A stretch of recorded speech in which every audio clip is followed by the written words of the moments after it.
वही केमिस्ट्री की क्लास में जरा सा हाथ दबाया था, 40 साल से पैर दबा रहा हूं।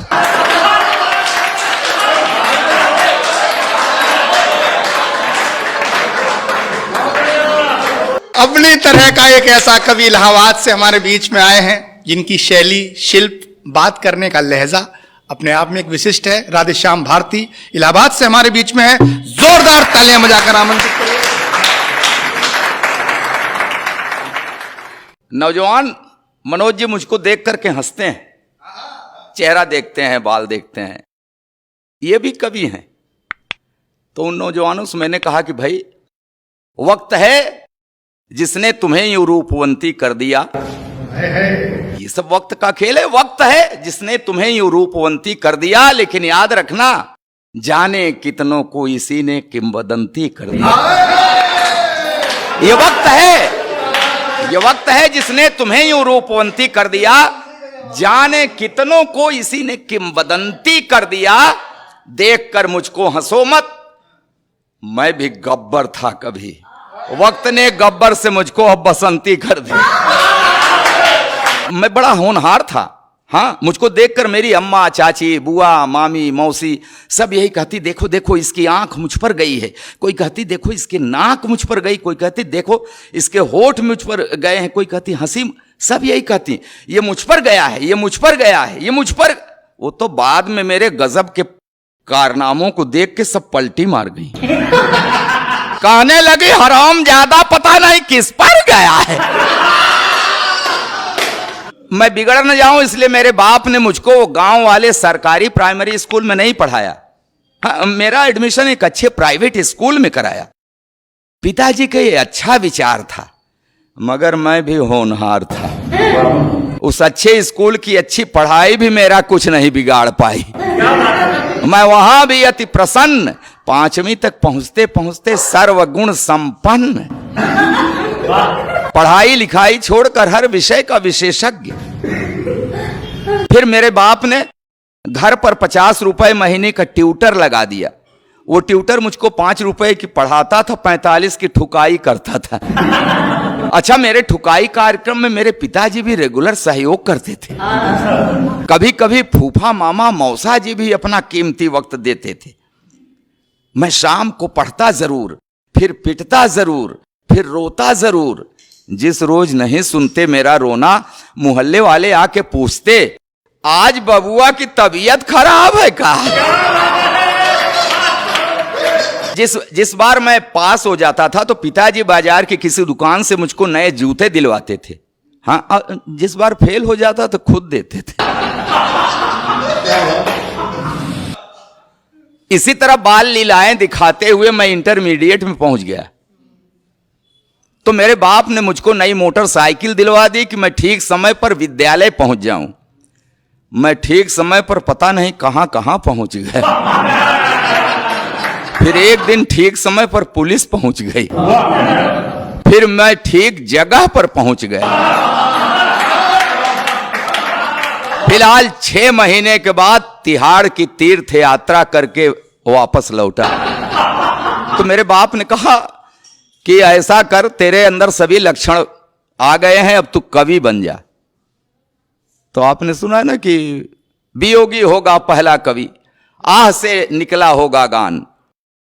आह से कविता निकलती है, और आह कब निकलती है? जब पढ़ती है। हाँ, तो जिस पर जैसी पड़ी रहती है वैसी उस कवि की कविता रहती है। हाँ, जिन्हें बीबी ने पीटा करुण रस में गुनगुना पिटे जो प्रेमिका से वो सभी श्रृंगार गाते हैं। जिन्हें पब्लिक ने पीटा बन गए वो वीर रस के कवि, जो थाने में पिटे हैं हास्य की कविता सुना। गृहस्थी को हमने जंजाल कहा है, हमारे मनीषियों ने। वाकई जंजाल है। हाँ, हम ही लोग जानते हैं वो दर्द। रोज नया एक जख्म, जख्म भरने भी नहीं देती, कान पकड़ती मन का कुछ करने भी नहीं देती। ये मात्र शक्तियां हैं मेरे सामने, इसलिए मैं चाहूंगा कि ध्यान देंगे। हाँ हाँ, कि रोज नया एक जख्म, जख्म भरने भी नहीं देती, कान पकड़ती, मन का कुछ करने भी नहीं देती। कितनी व्यवस्था है फरमाइश पर फरमाइश, जीने नहीं देती है और करवा चौथ का व्रत रखकर मरने भी नहीं देती।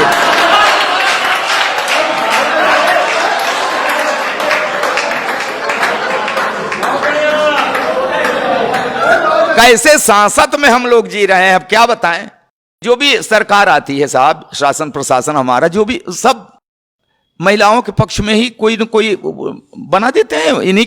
इनको मजबूत करने के लिए कोई न कोई कानून बनाते रहते हैं।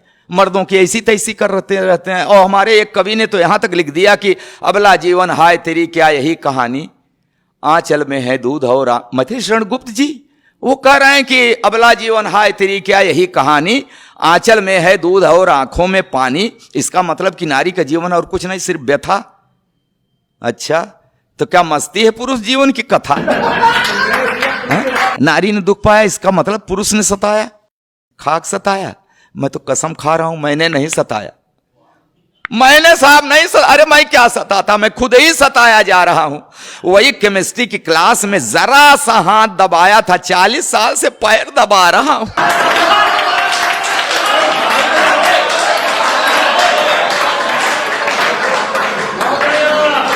अच्छा, विदाई के समय रो रही थी। अरे साहब क्या है, आपके दर्द, आपका भी दर्द मेल खा रहा है हमारे। विदाई के समय रो रही थी, फूट फूट कर रो रही थी। तो मैंने कसम लिया कि इसे कभी कष्ट नहीं दूंगा, हमेशा सुखी रखूंगा, तो धीरे धीरे अपने मायके को भूल जाएगी, नहीं रोएगी, चुप हो जाएगी। तब कहां पता था कि ये एक रोज रो रही है, अब जिंदगी भर मुझे रुलाए। मैंने कभी उससे आंख मिलाकर सर उठाकर बात नहीं की। हाँ, हमेशा बड़े अदब से उसे निहारता हूं। उसके पैर के अंगूठे में हल्की सी ठोकर लग जाए, तुरंत बैठकर मुंह से फूंक मारता। जब कभी उसका तेवर गरमाने लगता है, बिना सर्दी जुकाम मेरे गले में बलगम घड़घड़ा आने लगे।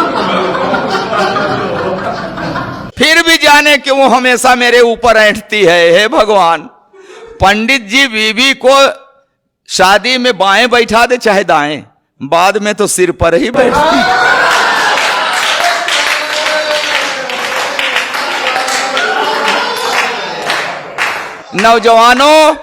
नौजवानों सुन लेना, ये जवानी की सारी मस्ती छूट जाती है।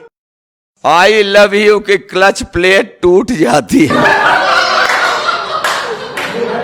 करो, पढ़ी लिखी है, तब से लेकर आज तक हर रोज सवेरे रामायण पढ़ती है, दिन भर महाभारत करती है। जब बाजार गई उसे साड़ी का वही रंग पसंद आया जिसने मेरे चेहरे का रंग उड़ाया। चोरी करूं, बेईमानी करूं, कहीं से लाऊं, ला कर रख दूं हाथ पर गड्डी, तो चाहकने लगती है। प्यार का ओवरफ्लो, सैया सैया की जगह भैया भैया कहने लगा। अच्छा, जिस दिन नहीं पाती पैसा, ऐसी नजरों से देखती है जैसे चबा जाएगी कच्चा। कहती है ऐसे निकम्मे पति से तो प्रेत अच्छा। मैं खाते वक्त अक्सर अचार मांगता हूं, अब क्या करूं। जब देखता हूं कि उसकी भौं तनी है, हिम्मत ही नहीं पड़ती कह दूं कि सब्जी ठीक नहीं बनी है। एक दिन रोटी कड़ी थी, मेरे 2 दांत टूट गए। नहीं, रोटी कड़ी थी, उसके खाने से नहीं टूटे, कह दिया था कड़ी है। बेलन के हवाई हमले से मेरी रूह हिल गई, तभी से मुझे दिव्य दृष्टि मिल गई। अब वो मुझे गधा कहते हैं तो हाँ मैं सिर हिलाता हूं, वो एक शब्द बोलते हैं मैं पूरा पैराग्राफ समझ जाता हूं। मैंने 2 विश्वविद्यालयों से डिग्रियां ली हैं साहब, मगर इस बात का भी उसके ऊपर कहां असर पड़ता है। कहती है बछड़ा भले 2 गायों का दूध पिए, बड़ा होकर बैल ही बनता है। चावल में अक्सर कंकड़, तो मैं कहता हूं अरे भाग्यवान, उस भगवान ने तुझे 2 बड़ी बड़ी आंखें दी हैं, ये चावल के कंकड़ बीन लिया करो जी। तो कहती उसी भगवान ने तुम्हें भी तो 32 दांत दिए हैं, ये चावल के कंकड़ फोड़ लिया करो जी। अब क्या करूं साहब, आज भी हर रोज उससे कोई न कोई शऊर सीख रहा हूं, आंख कान मूंद कर ट्रॉली खींच रहा हूं। जी हां साहब, जी हां, खींच रहा हूं ट्रॉली, मगर खुश हूं, क्योंकि मैं जानता हूं बेशक वो मुझसे लड़ती है, झगड़ती है, मगर मुझे हल्का सा बुखार भी आ जाए तो मेरी कुशलता के लिए तुलसी के नीचे दिया धरती है। कि हां, बेशक वो मुझसे लड़ती है, झगड़ती है, मगर मुझे हल्का सा बुखार भी आ जाए तो मेरी कुशलता के लिए तुलसी के नीचे दिया धरती है, रखती है व्रत उपवास, मनाती है कि अक्षुण रहे हवात, बना रहे 7 जन्मों का साथ।